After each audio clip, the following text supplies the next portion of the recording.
E você concorre a vários prêmios mensais. Plano de assistência familiar Boa Viagem, Rua Formosa 573, próximo ao Colégio Eucarístico.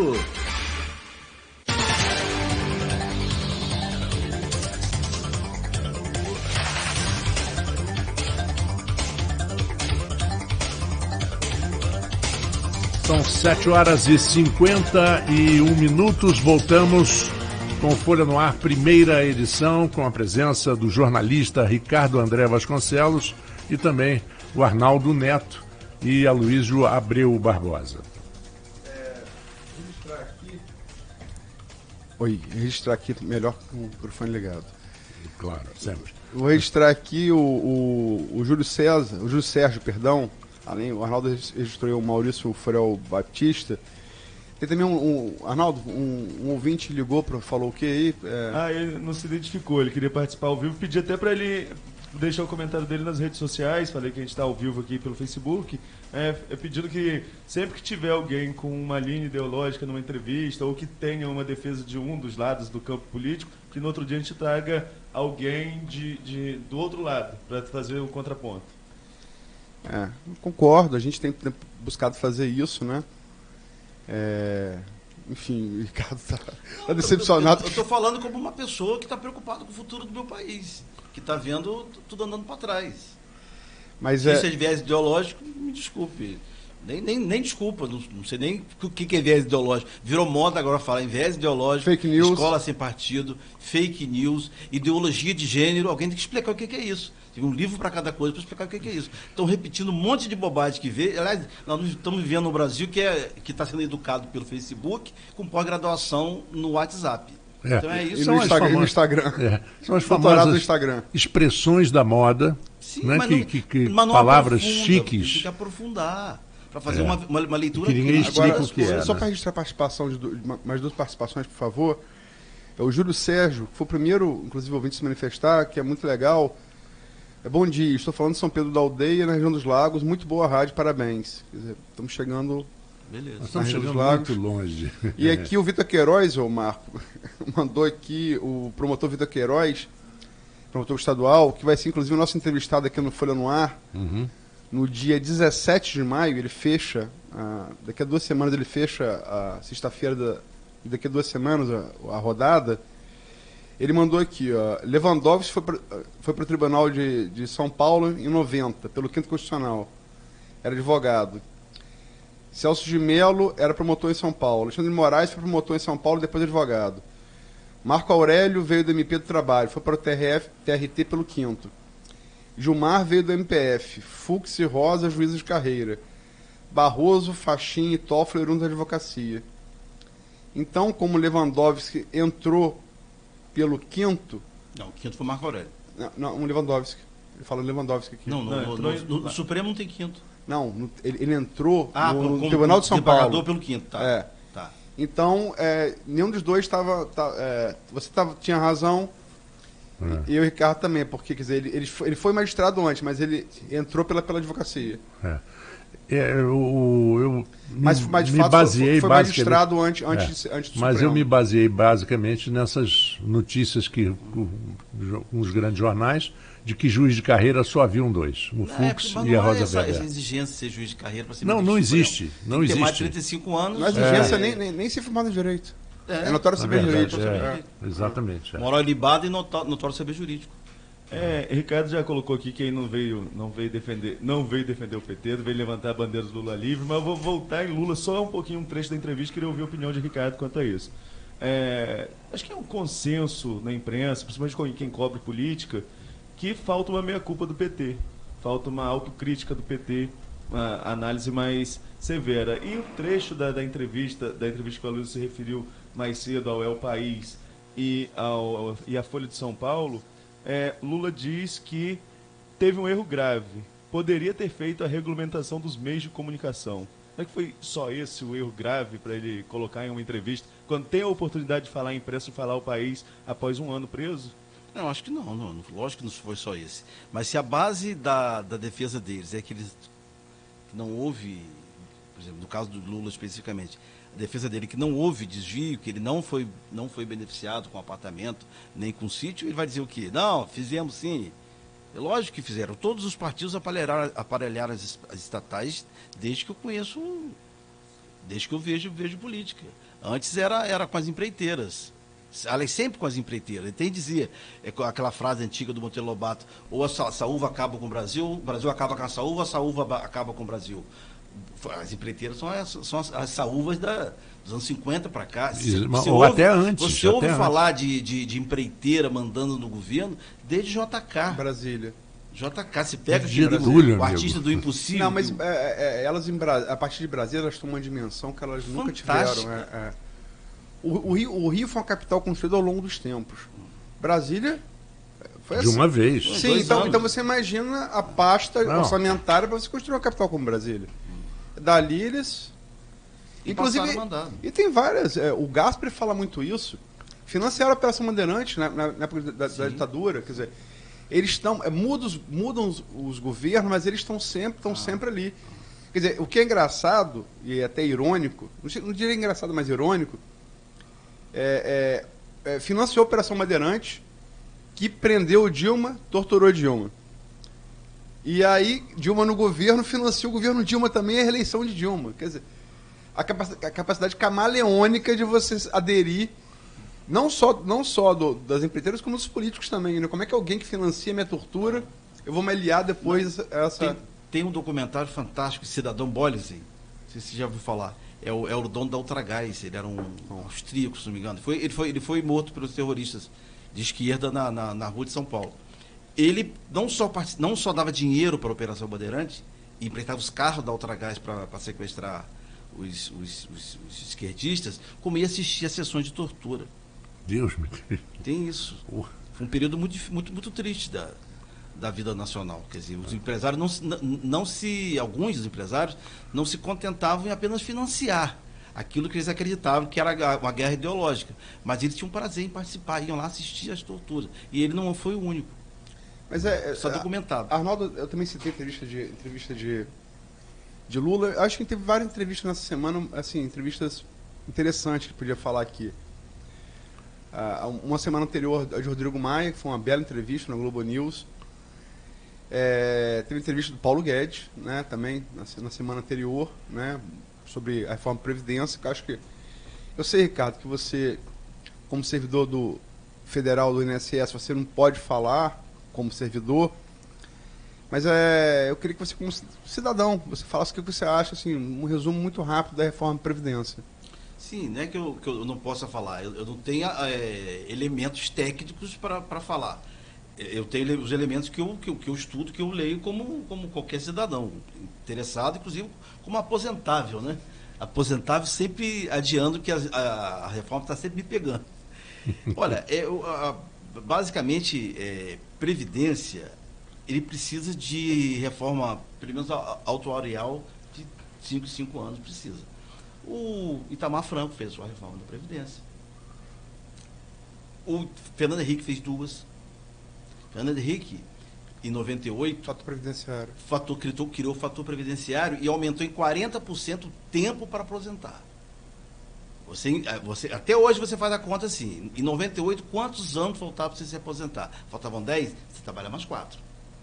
Então, o Fernando Henrique fez a sua reforma da Previdência, Lula fez a sua reforma da Previdência, inclusive foi a que me pegou. 2013. Porque o servidor público não tinha idade mínima para aposentar. Passou para 60 anos para aposentar. E 35 anos de serviço. Então, eu tenho 40 anos de serviço e não posso me aposentar porque eu não tenho idade. Quando eu fizer 60, vai entrar a reforma nova que existe 61. Vou ficar correndo atrás. Então, mas tranquilo. Então, isso, tirando essa nota pessoal, é necessário essa atualização sempre. Sempre, sempre. Porque as profissões vão mudando, as características das profissões vão mudando, a expectativa de vida vai aumentando. Era realmente muito cedo aposentar com 53 anos, como era até pouco tempo atrás. Eu acho muito cedo. Muito cedo. Agora, usar o discurso de que vamos fazer uma reforma da Previdência para distribuir renda, é complicado, porque os privilégios vão ser mantidos. Por exemplo, as carreiras de Estado, juízes, promotores, desembargadores, políticos, vão continuar ganhando o teto. O teto do serviço público. Que quando fala em rombo da Previdência, todo mundo só pensa em INSS. Quando fala rombo da Previdência, é o sistema como um todo. É o servidor do regime geral, que é o particular, os funcionários das prefeituras, dos estados e da União. E do Exército, das Forças Armadas, que tem até uma metodologia diferente lá. Eles não pagam Previdência, eles pagam um outro nome, tem até uma alíquota diferente. Então, esse rombo que se fala, essa diferença entre o que se arrecada e o que se paga, é a Previdência como um todo. Esse é um detalhe. O segundo detalhe é que o governo tem três letrinhas mais, chamada DRU, Desvinculação das Receitas da União, que pode pegar 30% de qualquer orçamento e jogar onde quiser. E tira sempre da Seguridade Social. Então você já tira ali. Então você tem uma descompensação de 200 bilhões por ano, você tira ali os 30% da DRU, que é menos um pouco. Uhum. Entendeu? Quer dizer, é necessário fazer algum tipo de reforma? Agora, não sei se é essa reforma que está aí, com dois detalhes. As duas principais coisas da reforma. Aumenta a idade mínima para aposentar, quer dizer, acaba com a idade, acaba com a aposentadoria por contribuição. Você só vai se aposentar com 20 anos de serviço, desde que tenha 65 de idade o homem, 62 a mulher. Uhum. Hoje é 15. E a outra que não se diz é 15. Ninguém explicou ainda, é a tal da capitalização, que ninguém explicou ainda. É próximo ao que ocorreu no Chile, né? Capitalização. Que tem críticas ao que Sim, por exemplo, você já tem esse regime aqui, que é o fundo de garantia. O empregado hoje, todo mês que ele recebe 8,5% do que ele recebe, o patrão bota numa conta vinculada, que ele só vai tirar quando ele se aposentar, ele for demitido de demissão imotivada, ou pegar uma doença contagiosa, está elencado na lei lá. Isso já é capitalização. Para onde é que vai esse dinheiro? Nós vimos, né? O que fizeram com esse dinheiro do fundo de garantia. Nossa. E vai ser assim da mesma coisa? O fundo de garantia, por muitos anos, ele foi usado pelo extinto BNH, lembra? Banco Nacional de Habitação, para financiamento de casas. Como é que você vai gerenciar isso? Porque o fundo de garantia é uma coisa até temporária. A aposentadoria não é para sempre. Eu vou botar ali, só vou tirar quando fizer 65 anos. Quem me garante que quem vai gerir esse fundo vai gerir com competência, com honestidade, que vai me garantir a minha aposentadoria? Eu acho que vai ser difícil passar, acho como ontem disse o secretário da Previdência, o Paulo Marinho. Sabemos que vai passar. O Mickey? Não, o Mickey é o outro, é o assessor dele que sabe tudo de Previdência. Sabe, É tudo. Nós sabemos que vai passar, não sabemos qual o tamanho dela. Que vai passar, a gente sabe que vai passar. Esse problema de fundo, isso que você está falando, de um fundo de garantia, é como um fundo de pensão que você investe, de repente você pega um fundo dos Correios, que é o Postales, você vai e investe num grande negócio, e aquele grande negócio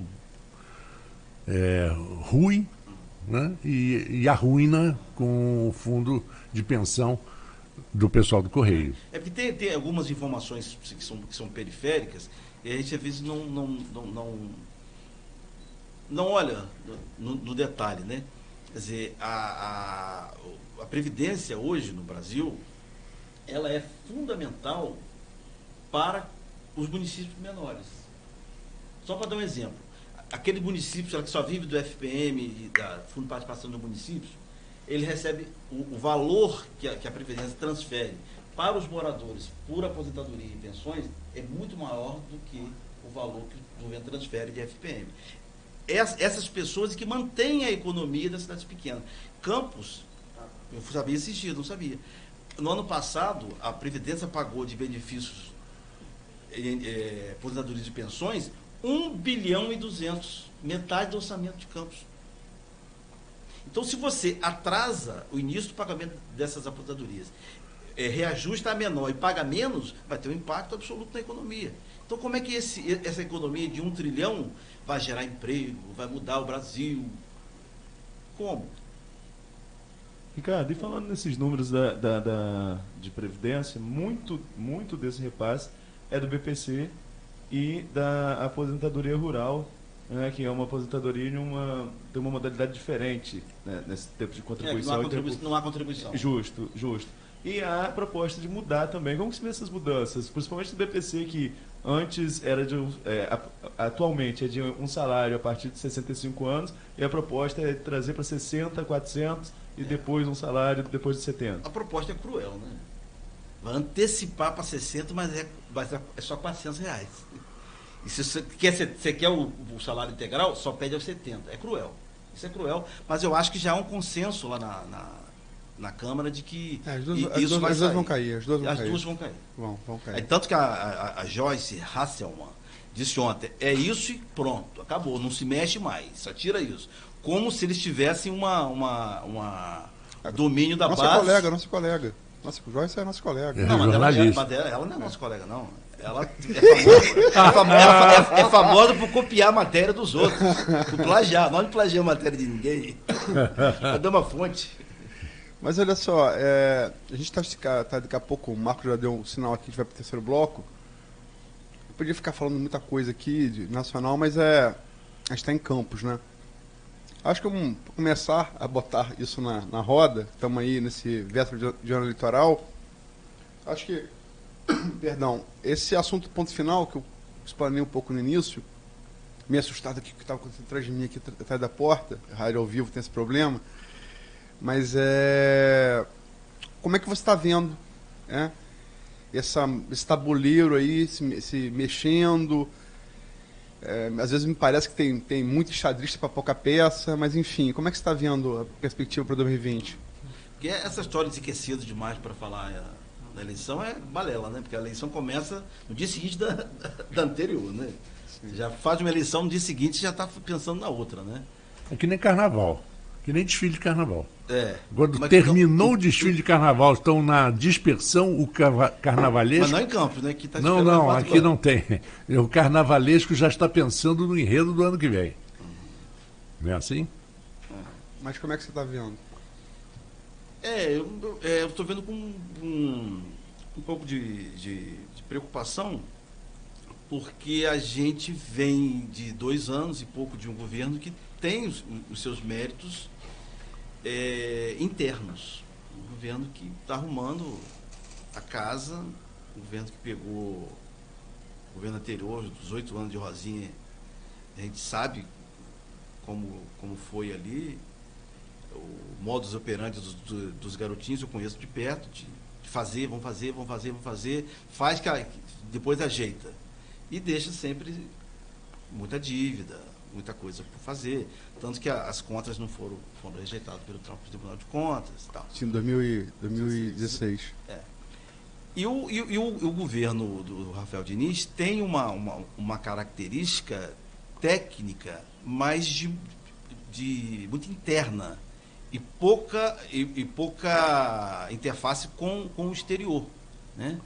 O que não deixa de ser um pouco contraditório, porque foi um governo que foi muito beneficiado pelas redes sociais, para conseguir a eleição no primeiro turno, né? Havia uma rejeição muito grande ao garotismo, e eu até disse, posso repetir, que eu falei para o próprio prefeito, que ele não foi eleito, quem perdeu foi o outro lado, né? Ele não ganhou a eleição, quem perdeu foi o outro lado. E ele teve uma grande chance de iniciar uma contra-revolução.